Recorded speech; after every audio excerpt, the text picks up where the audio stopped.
அனைவருக்கும் வணக்கம். வெற்றி செய்தி சேனலின் வாயிலாக இப்பொழுது நாம் ஒரு முக்கியமான பதிவை காண இருக்கிறோம். கலைஞர் மகளிர் உரிமை தொகை திட்டம் 2023 செப்டம்பரில் செயல்பட்டது. தகுதி வாய்ந்த பெண்கள் மட்டுமே இந்த திட்டத்தில் பயனாளிகளாக உள்ளனர்.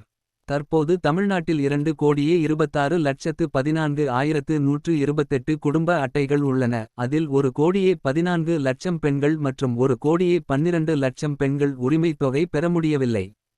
பலர் புதிய விண்ணப்பங்களைச் செய்ய காத்திருக்கும் நிலையில் முதலமைச்சர் மு.க. ஸ்டாலின் தகுதியான விடுபட்ட பெண்களுக்கு உரிமை தொகை வழங்கப்படும் என அறிவித்துள்ளார்.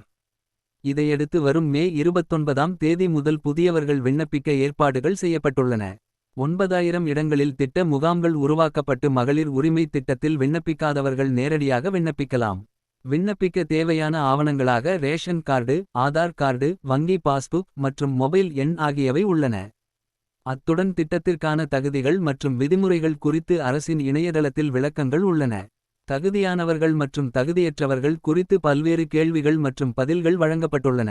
மேலும் விண்ணப்பதாரர்கள் தங்களது மனுவின் நிலையை இணையதளத்தில் சரிபார்க்கலாம். மகளிர் உரிமை தொகை திட்டம் குறித்த இணையதளம் kmut.tn.gov.in ஆகும். இது போன்ற அண்மை செய்திகளுக்கு வெற்றி செய்தி சேனலை சப்ஸ்கிரைப் செய்து ஆதரிக்கவும். நன்றி, வணக்கம்.